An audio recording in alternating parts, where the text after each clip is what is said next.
time response analysis. Control system performs both transient as well as steady state condition. Control system performs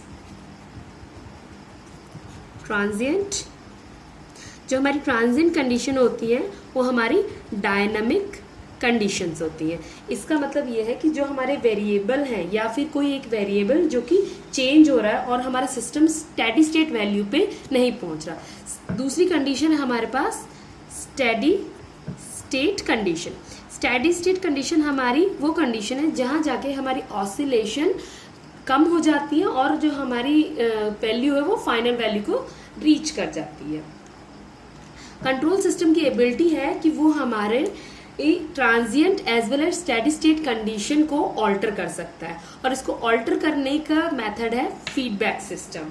अब हम बात करेंगे standard test signals पर। Standard test signal जो कि हम कंट्रोल सिस्टम में पढ़ेंगे वो 3 है। पहला step signal, unit step signal, unit ramp signal और यूनिट पैराबोलिक सिग्नल। लेकिन हम सब सिग्नल्स के बारे में जानेंगे कौन कौन सा सिग्नल क्या क्या काम करता है। तो पहला जो हमारा सिग्नल है वो है स्टेप सिग्नल। स्टेप सिग्नल के लिए जो हम ग्राफ बनाएंगे वो हमारे पास ये है। इसका मतलब ये है कि जो इसकी वैल्यू है वो एक लेवल से दूसरे लेवल पर चेंज हो रही है इन 0 टाइम। ठीक है, ये हमारे पास टाइम के लिए आ गया। ये हम RT डिनोट कर रहे हैं यूनिट स्टेप के लिए। ठीक है, तो यानी कि हमारी जो वैल्यू है वो 0 से A लेवल तक चेंज हुई और जो उसने टाइम लिया वो 0 टाइम पीरियड में चेंज हो गई। अब जिस तरह की हमारा जो RT यूनिट स्टेप के लिए हम RT लिख रहे हैं, हम हर एक जो इनपुट सिग्नल होगा या फिर जो भी सिग्नल होगा उसके लिए RT लिखेंगे और आगे उसका फंक्शन लिखेंगे। तो यूनिट स्टेप के लिए हमारे पास आएगा AUT और UT क्या है? UT equals to 1 for T is greater than 0 और 0 के लिए है फॉर T इज और 0 है T इज लेस देन 0। इसका जब हम लैप्लेस ट्रांसफॉर्म फाइंड करेंगे, R ऑफ S फाइंड करेंगे तो हमारे पास आएगा A/S। तो ये हो गया हमारा स्टैंडर्ड सिग्नल और ये हमारा पहला बेसिक सिग्नल है जो कि हम कंट्रोल सिस्टम में यूज करेंगे। इसके बाद नेक्स्ट सिग्नल है रैंप सिग्नल। रैंप सिग्नल हमारा वो सिग्नल है जो कि 0 से स्टार्ट होकर इंक्रीज करे लीनियरली विद टाइम। तो अब इसमें क्या हो रहा है कि 0 से हमारी सिग्नल स्टार्ट हुआ है और इंक्रीज कर रहा है, it is in linear with the input. तो ये हो गया हमारे पास रैंप सिग्नल। सपोज यहां तक इसकी वैल्यू है A। ठीक है, और ये हम सपोज कर रहे हैं कि ये T1 आ गया। तो इसके लिए जो हमारे पास फंक्शन होगा वो होगा RT is equals to A of T।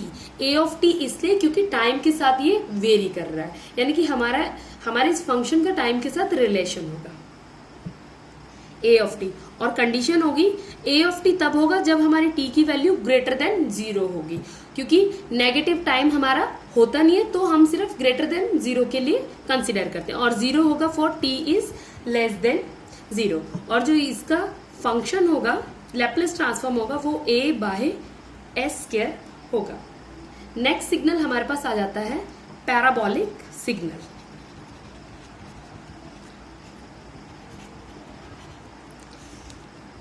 Parabolic signal के अंदर हमारा जो फंक्शन है वो 0 से तो स्टार्ट होता है लेकिन वो लीनियर नहीं होता टाइम के साथ, यानी कि टाइम के साथ उसका फंक्शन तो है बट वो लीनियरली वेरी नहीं कर रहा है, तो T की वैल्यू उसमें चेंज होती रहती है।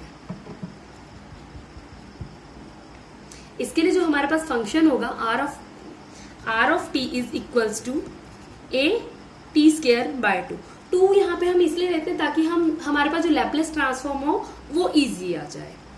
तो ये भी जैसे कि हमने बताया टाइम हमारा नेगेटिव नहीं होता, तो जो T की वैल्यू ग्रेटर देन 0 होगी और 0 होगा जब हमारी T की वैल्यू लेस देन 0 होगी।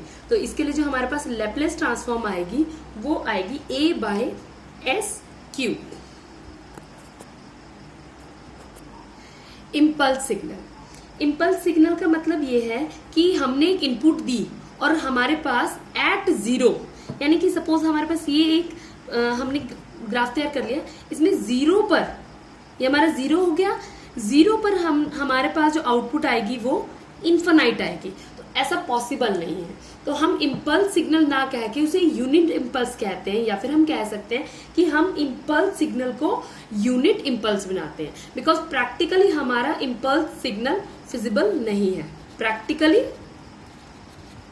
Impulse signal is not possible, तो हम उसको यूनिट इम्पल्स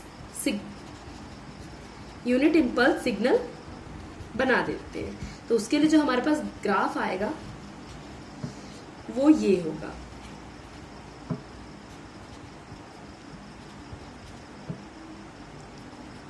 और इसके लिए हमेशा delta T is equals to 0 होता है for T is not equal to 0, और 1 for T is equals to 0, यानी कि 0 टाइम में हमारे पास जो इम्पल्स सिग्नल है वो उसकी वैल्यू 1 है, और बाकी कोई भी वैल्यू होगी 0 के अलावा तो हमारा जो इम्पल्स सिग्नल होगा वो 0 होगा, या हम कह सकते हैं कि जो हमारा यूनिट इम्पल्स सिग्नल होगा वो 0 हो जाएगा। Time response of first order system, तो ये हमारे पास एक फर्स्ट ऑर्डर सिस्टम है। ऑर्डर हम किस तरह फाइंड करते हैं? ऑर्डर जब भी हमारे पास कोई सिस्टम है, अगर सपोज मेरे पास एक सिस्टम है जिसका ट्रांसफर फंक्शन दिया है k/s+1, ठीक है, तो इसमें s की जो वैल्यू है वो s⁻1 है, तो इसका जो ऑर्डर है वो 1 हो गया, और मैक्सिमम जो हमारे पास इसकी पावर है वो 1 है, तो ऑर्डर इस सिस्टम का क्या हो गया? 1 हो गया। अगर हम इसकी टाइप देखेंगे तो इसके साथ जो s है वो r⁻0, यानी कि s वैल्यू है नहीं हमारे पास, तो s⁻0 इट मीन्स कि इसकी जो टाइप है वो 0 है, टाइप 0 सिस्टम हो गया। तो अब हम इसका ट्रांसफर फंक्शन फाइंड करेंगे। CS/RS is equals to 1/TS/1+1/TS, क्योंकि हमारा जो ट्रांसफर फंक्शन है उसका फॉर्मूला है GS/1+GS/HS, और HS इसमें क्या है? हमारे पास फीडबैक पाथ 1 है, तो इसे हम आगे सॉल्व करेंगे तो हमारे पास आ जाएगा 1+ST, ये हमारे पास आ गया ट्रांसफर फंक्शन। ठीक, इसके बाद अब हम क्या करेंगे? सपोज हमने इसमें एक यूनिट स्टेप इनपुट अप्लाई कर दी, RS equals to, unit step होता है हमारा RS इक्वल्स टू 1/S, या फिर R of T is equal, अब हम इस सिस्टम में RS इक्वल्स टू 1/S देंगे, क्योंकि हमने आउटपुट फाइंड करनी C of T, अगर हम इनपुट देंगे R of S unit step signal है जो हम इसमें ले रहे हैं, यूनिट स्टेप सिग्नल, जिसके लिए हमारे पास Laplace transform RS equals to 1/S है और R of T equals to 1 है। जैसा कि हम जानते हैं किसी भी ट्रांसफर फंक्शन को सॉल्व करते टाइम हमारे पास एक मेन कंडीशन होती है, वो ये होती है कि जितनी भी हमारी इनिशियल कंडीशंस है, all initial conditions are 0 for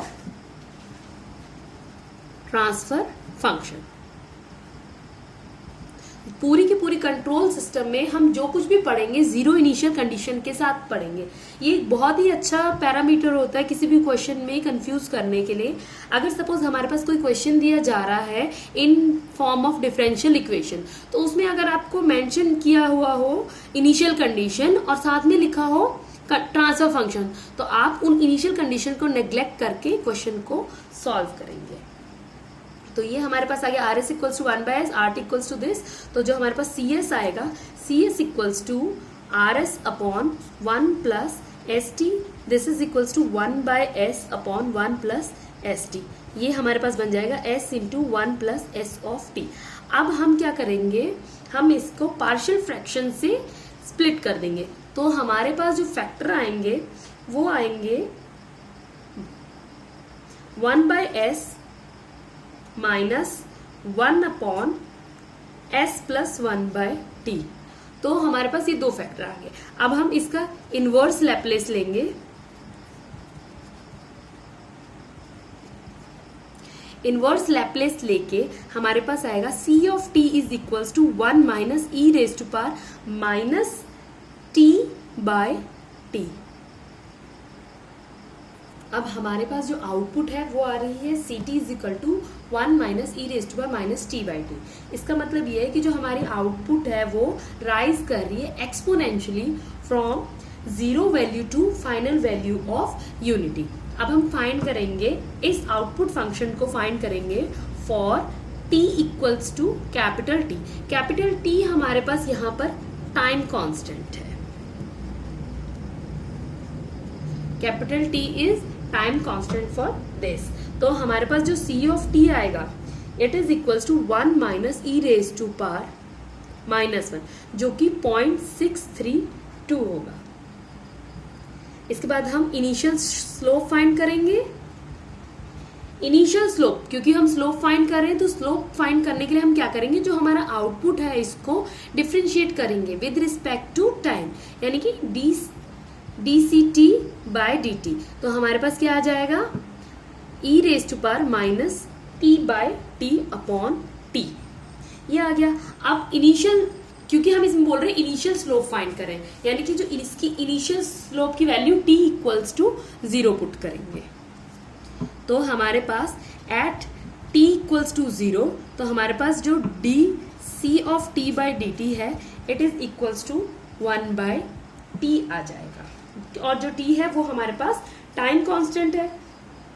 time constant हमारा ये बताता है कि हमारा सिस्टम कितनी जल्दी फाइनल वैल्यू की तरफ जा रहा है, ठीक है। तो time response, time constant shows how fast system reach the final value, ये हमारा टाइम कांस्टेंट बताता है। ये जो हमारे पास ग्राफ है ये टाइम कांस्टेंट के लिए ग्राफ है। तो इसमें ये बताया कि अगर हमारे पास जो t है, t उसकी वैल्यू अगर लार्ज है तो हमारा जो रिस्पॉन्स है वो स्लगिश रिस्पॉन्स आएगा, और अगर हमारा जो t है वो स्मॉल है तो हमारे पास जो रिस्पॉन्स होगा वो फास्ट रिस्पॉन्स होगा। जैसे कि हम इस इक्वेशन से देख ले रहे हैं कि 1, क्योंकि हमने स्लोप फाइंड किया है और स्लोप से ही हमारे पास टाइम कांस्टेंट का फॉर्मूला आया है, तो t हमारा डिनोमिनेटर में है, यानी कि जितनी छोटी वैल्यू हमारी t की होगी हमारा रिस्पॉन्स उतना ही फास्ट होगा। अब जैसा कि हमारे पास ये ग्राफ है, इसके अंदर हमने पहला जो ग्राफ है ये दिया है t इक्वल्स टू t1 पर, यानी कि ये हमारा t1 कांस्टेंट है, और उसके बाद जो हमारे पास t2 है, ठीक है, वो हमारा लेस देन है t1 से। तो हमारा जो ऊपर वाला ग्राफ है ये ग्राफ हमारा फास्ट रिस्पॉन्स है और ये हमारा स्लगिश रिस्पॉन्स है। अब हम बात करते हैं सिस्टम के एरर की। एरर का मतलब है कि जो हम इनपुट दे रहे हैं और हमारे पास जो आउटपुट आ रही है उसमें क्या डिफरेंस आ रहा है। तो एरर के लिए हमारे पास फॉर्मूला, हम एरर को ई ऑफ टी से डिनोट करेंगे और r t minus c of t हमारा फॉर्मूला होगा। यानी कि हमने इनपुट आर टी दी और हमारे पास जो आउटपुट आई सी ऑफ टी, इनके बीच में जो डिफरेंस होगा वो होगा हमारा एरर। तो अब जैसा कि हमने ये देखा है आर ऑफ टी हमने यूनिट स्टेप लिया है, तो आर ऑफ टी क्या होगा 1 होगा, और सी ऑफ टी हमने जो कैलकुलेट किया वो आया 1 minus E raise to power minus T by t. ये दोनों वैल्यूज हम इसके अंदर पुट करेंगे तो हमारे पास जो एरर आएगा वो आएगा 1 minus E raise to power minus T by T. तो हमारे पास एरर आ गया E raise to power minus T by T. अब हम इसके लिए स्टेडी स्टेट एरर फाइंड करेंगे। Steady state error, steady state error को हम ESS से डिनोट करते हैं, और स्टेडी स्टेट एरर के लिए फॉर्मूला होता है E raise limit t tends to infinity E of t। अब हम वैल्यू पुट कर देंगे। ई ऑफ t हमारे पास क्या है, limit t tends to infinity, वो है E raise to power t by capital T। तो यहाँ पे जब हम इन्फिनिटी पुट करेंगे, जब भी E raise to power minus infinity करते तो वो हमारे पास वैल्यू 0 हो जाती है। अब नेक्स्ट हम यूनिट रैम्प रिस्पॉन्स फाइंड करेंगे। Unit ramp response of system, इसमें हम अपनी जो इनपुट है वो यूनिट रैम्प सिग्नल देंगे, यानी कि जो हमारे पास RS आएगा it is equals to 1/s² हम देंगे और हम एक आउटपुट रिस्पॉन्स फाइंड करेंगे और उसी के साथ एरर सिग्नल फाइंड करेंगे। तो हमारे पास ये r ऑफ t आ जाएगा t। अब हमारे पास जो c ऑफ s है वो आएगा, ऑलरेडी हमारे पास जो CS/RS है, CS/RS is equals to 1/1 plus s of t है। अब हम RS यहाँ पर मल्टीप्लाई कर देंगे तो हमारे पास जो CS आएगा it is equals to 1/s² into 1 plus s plus t। अब हम पार्शियल फ्रैक्शन करेंगे और पार्शियल फ्रैक्शन करके हमारे पास फैक्टर आएंगे 1/s² minus 1/s t/s plus t/s plus 1/t। Partial fraction करके हम इस फॉर्म में बना लेंगे। s प्लस 1/t फॉर्म हमने इसलिए बनाई है क्योंकि जितनी भी हमारी लैप्लेस है वो 1 प्लस s की फॉर्म में होती है, या फिर हमारे जो s के साथ कॉफिशिएंट सिर्फ 1 होता है, दूसरे किसी भी कॉफिशिएंट को कंसिडर नहीं किया जाता। तो हमने कॉमन लिया और कॉमन लेके t हमारे पास न्यूमरेटर में आ गया और हमारे पास डिनोमिनेटर में s प्लस 1/t आ गया। अब हमारा नेक्स्ट स्टेप होगा कि हम इसका लैप्लेस ट्रांसफॉर्म फाइंड करना। तो लैप्लेस ट्रांसफॉर्म हमारे पास आएगा t minus capital T plus t e raise to power minus t/t। और इसके लिए जो हमारी कंडीशन होगी, क्योंकि t इज ग्रेटर देन और इक्वल टू 0। अब हमारा अगला स्टेप होगा एरर सिग्नल फाइंड करना। एरर सिग्नल के लिए हमारा फॉर्मूला है E of t is equal to R of t minus C of t। अब R of t हमारा है t और C of t आएगा हमारे पास t minus capital T plus t e raised पर t/t। तो हमारे पास जो E of t है वो आ जाएगा t into 1 minus e raised पर माइनस t/t। और इसके बाद हम स्टेडी स्टेट एरर फाइंड करेंगे। तो स्टेडी स्टेट एरर के लिए हमारे पास फॉर्मूला है limit t tends to infinity e of t। तो अब हम यहाँ पे वैल्यू पुट कर देंगे। हमारे पास आया था t into 1 minus e raise to power t/t। अब t टेंड्स टू इन्फिनिटी हमने यहाँ पे पुट कर दिया। जैसे कि मैंने बताया था कि अगर माइनस इन्फिनिटी हो जाए तो 0 हो जाएगा। तो जो हमारे पास स्टेडी स्टेट एरर आया है वो t आया। अब जैसे कि इस ग्राफ के अंदर दिखाया गया है कि हमारी जो यूनिट रैंप है उसके लिए signal r of t equals to t दे दिया गया है, लेकिन जब हमने इनपुट दी और हमारे पास आउटपुट आई तो हमारे पास आउटपुट ये आई। ठीक है, अकॉर्डिंग हम ये चाहते थे कि जो हम इनपुट दे रहे हैं वही हमारे पास आउटपुट आनी चाहिए, लेकिन ऐसा नहीं हो रहा। ऐसा ना होने की वजह से ही हम कंट्रोल सिस्टम का इस्तेमाल कर रहे हैं और फीडबैक सिस्टम का इस्तेमाल कर रहे हैं। तो ये जो है t है, ये इन दोनों के बीच में स्टेडी स्टेट एरर बताया गया कि ये हमारी इनपुट थी, ये हमारी आउटपुट थी, उनके बीच का डिफरेंस है कैपिटल T, जो कि है हमारा स्टेडी स्टेट एरर। इसके बाद आता है हमारे पास unit impulse response. Unit impulse response हम अप्लाई करेंगे। अब unit impulse RS equals to 1 है और जो CS है इट इज इक्वल्स टू, यानी कि हमारे पास जो आउटपुट है 1 into 1 plus s of t। तो ये हो जाएगा हमारे पास 1/t upon s plus 1/t। अब हम इसका इनवर्स लैप्लेस फाइंड करेंगे तो हमारे पास आएगा c of t is equal to 1/t e raise to power minus t/T, जिसके लिए जो हमारी कंडीशन होगी, कंडीशन वही होगी t is greater than equals to 0। अब हम इसके लिए ग्राफ तैयार करेंगे। सबसे पहले एक ग्राफ तैयार करेंगे जो कि होगा c ऑफ t और t के लिए, और ये होगा हमारे पास यूनिट इम्पल्स का रेस्पॉन्स, क्योंकि यहाँ हमारे पास एक्सपोनेंशियल फंक्शन है और एक्सपोनेंशियल डिक्रीजिंग फंक्शन है। तो हमारे पास ये ग्राफ आ जाएगा और ये होगा c of t equals to 1/t e raise to power minus capital t/t।